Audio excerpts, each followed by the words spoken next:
This video is sponsored by OneFootball. OneFootball's app lets you keep up to date with all the scores, news and goals. Download it in the link in the description below. Come on, you Irons. Nick Gilkins, outside London Stadium, West Ham Fan TV. DT's wandered around here to talk to us. Not a vintage Arsenal display today, mate. No, it hasn't been for a while. There's a lot of problems at our club, and the unbeaten run we were on kind of papered the cracks and kind of raised our expectations a little bit, and Emery's kind of taken this team as far as he can.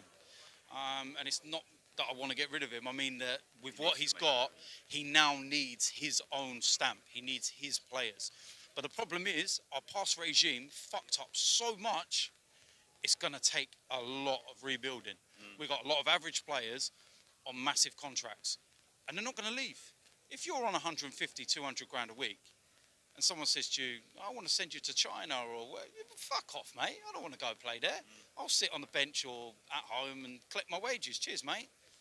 And that's the problem we've got. The past regime, we were told that we're left in a great position. We are not left in a great position. You know, the people that watch your channel, West Ham fans and whatever, they might not understand the full understanding of what goes on behind the scenes, but we know what's going on. Yeah. Stan Kroenke is absolutely ripping us apart. Well, look, we know as much as anyone about owners, mate. Yeah. Stan Kroenke's your owner. It come out this week, I've seen the stats. He's invested no money into it. And Arsenal need investment, and they're a big football club, and if you get the investment, then you'll be a big football club again. What he's doing is he's hoping for Champions League money. What's happened is that since we dropped out of the Champions League and we spent a couple of years in the Europa, it started pulling down all the paper that was covering the cracks. It's now starting to expose the issues that were there. We was always papering over it. Last game of the season, qualifying for the Champions League, finish above Spurs, everyone was buzzing, and then you go into the summer, and by the time the season starts again, you ain't got that anger from the season before. You've got that hope and that optimism and that sense of, here we go, let's do something this year. And, you know, the difference between our owner and your owners, for example, is at least yours turn up to every game. Do you know what I mean? They might not be as wealthy as ours or anything, but at least, you know, maybe some of you would debate it, but I do believe your owners have got your club's best interest at heart sometimes. More than Kroenke, anyway. Well, more than Kroenke, yeah. Look, let's talk a little bit about West Ham. What did you make of us today? Good performance from you today. There was a couple of good players in there. I like the look of Anderson. Looks hard-working. I also think Arnautovic has played his last game for you.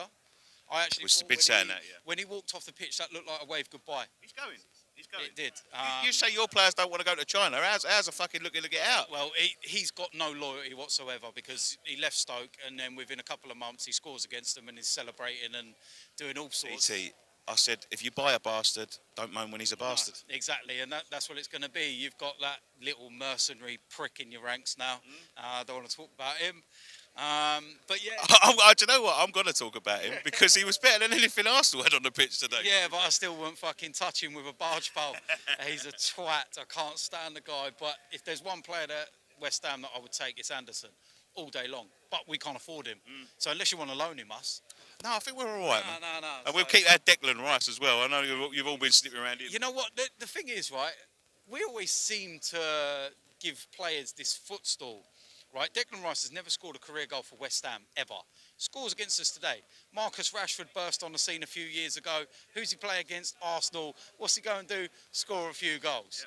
Yeah. You know, and it happened at Firmino. Never scored at Anfield this season. Scores a fucking hat-trick. We just seem to do it all the time. But fair play to West Ham. At the end of the day, you're not going to be one of these lower clubs. I think you're going to stay away from the relegation kind of areas now. I think you've got a manager that's got the experience and the know-how to do that. Yeah. And you're kind of a mid-table side. But obviously, you're going to want to take that next step, which is to try and get towards top 6 and Europa and stuff like that.